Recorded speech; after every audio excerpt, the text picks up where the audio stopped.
ఎవరు ఎన్ని మాట్లాడినా ఎన్ని రకాల కథలు చెప్పినా ఈ కాళేశ్వరంలో తమ్మిడిహట్టి నుంచి మేడిగడ్డకి మార్చడం అనేది ముమ్మాటికి రాజకీయ పరమైనటువంటి నిర్ణయమే అని చెప్పని భారతీయ జనతా పార్టీ భావిస్తూ ఉంది, అభిప్రాయపడతా ఉన్నది. ఈ యొక్క అంశాన్ని మళ్ళా లైవ్లో ఉంచదలుచుకుందని చెప్పని నేను పేర్కొంటున్నాను.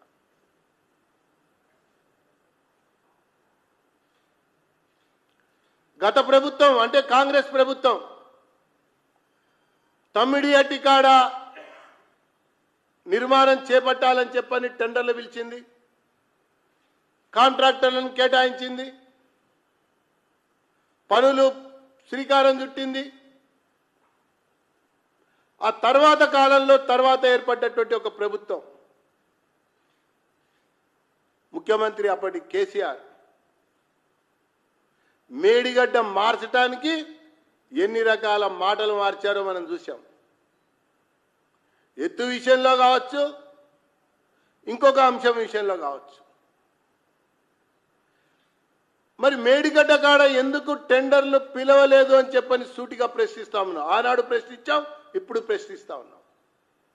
ఆ కాంట్రాక్టర్కే, ఆ సంస్థలకే, ఆ తమ్మిడిహట్టి కాడ అనుమతులు పొంది టెండర్లు దక్కించుకున్నటువంటి సంస్థలకే ఎందుకు అప్పనంగా అప్పగించవలసింది అన్నటువంటి విషయాన్ని ఇప్పటికి కూడా సమాధానం చెప్పి తీరాల్సిందే అని చెప్పని ప్రశ్నిస్తా ఉంది. అంతేకాదు,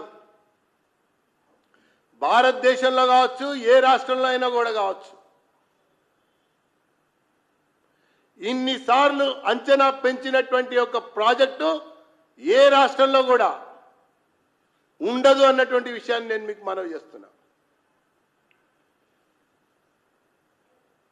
కాస్త మార్పులు చేర్పులు ఉంటాయి. Escalation of the project cost because of reason 1, reason 2, reason 3. కానీ ఈ యొక్క ప్రాజెక్టు, ఈ యొక్క కాళేశ్వరం సంబంధించినటువంటి విషయంలో అంచనాలు ఇన్నిసార్లు మార్చి డబల్ ట్రిపుల్ జరిగింది. ఈ అంశానికి పీసీ ఘోష్ సమాధానం రాబట్టవలసినటువంటి అవసరం ఉందని చెప్పని నేను పేర్కొంటా ఉన్నా.